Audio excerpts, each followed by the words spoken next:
My name is Reggie. I'm about kicking ass. I'm about taking names. And we're about making game.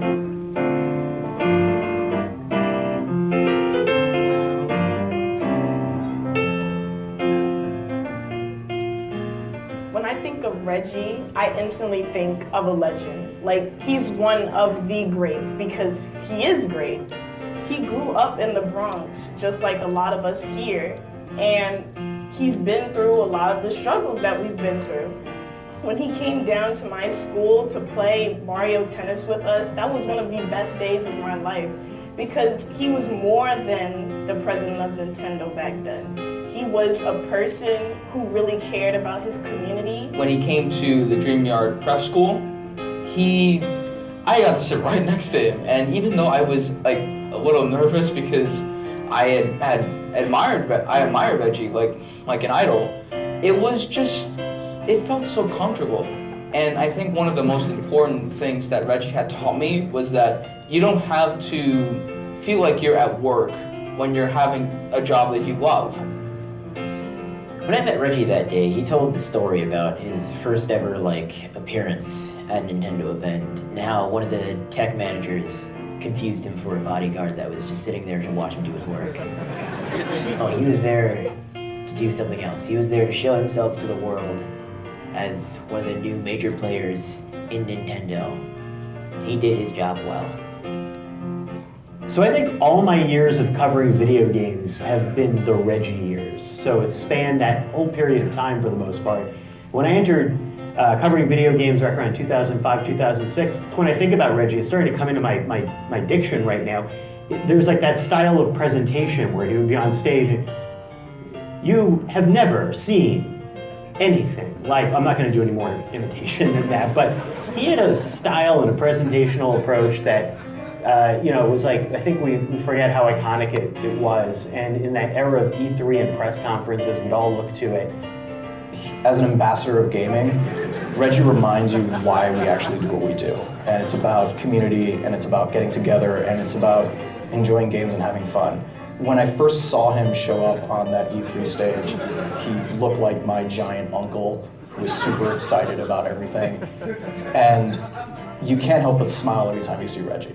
Just because you know that energy, that enjoyment of video games, you can tell that's a guy who loves what he's doing and he loves sharing that with the world.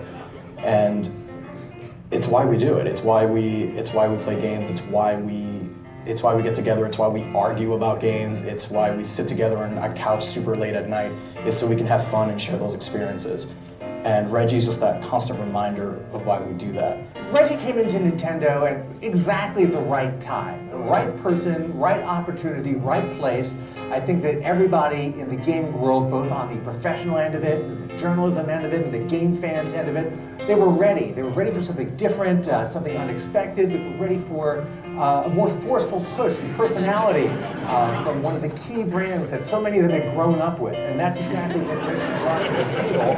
And he was able to use that energy and that inventiveness and that personality to really expand the base, to make the tent bigger so there was room for people who grew up playing Nintendo games, people who had never played a Nintendo game or any game before. Today, I think we live with the legacy of that we've really broadened the expectation as an audience, as consumers, of what games can be and what they can mean, and what kind of hardware and software and accessories and experiences we can have, and how we can bring everybody together into it. And I think if anyone deserves a good chunk of the credit for that, it's my boy from the Bronx, Reggie.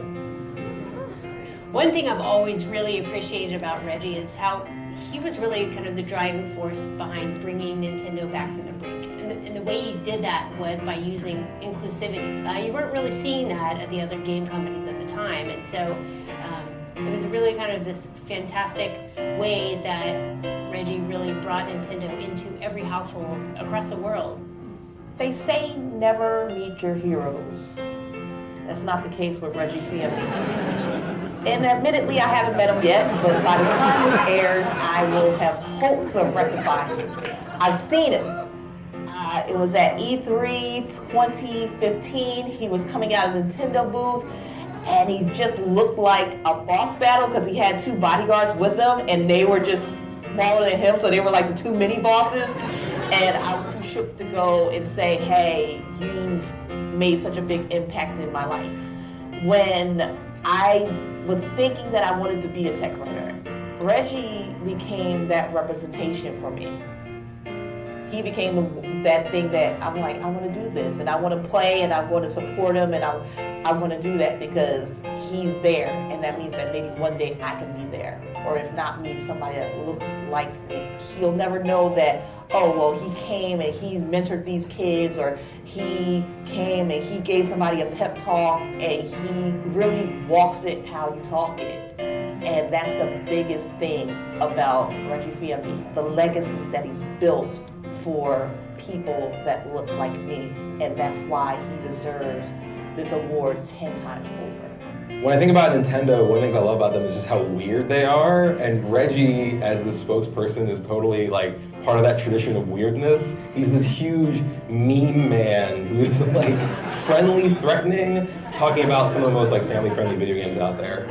When Reggie retired, he had already mentored up in the Bronx at the Dreamyard Prep School. And on the day he retired, I received a note saying, well, Harold, you are partially responsible for my retirement. And I said, what did I do to upset Reggie over the years that he's now retiring? But it really wasn't like that at all. He wanted to spend more time mentoring people. And in fact, in that note to me, he wrote he wanted to spend time sharing my stories to inspire as many people as possible to innovate, disrupt, and achieve.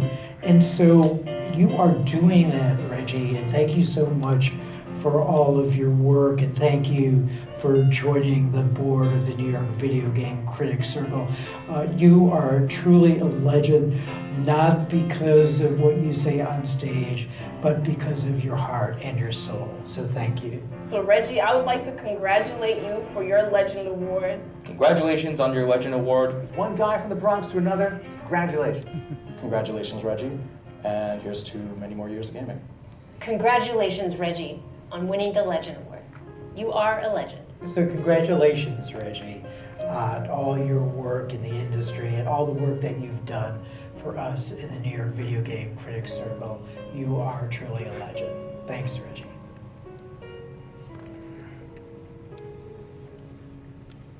In April, I'll be dropping the title that's meant so much to me, President of Nintendo of America.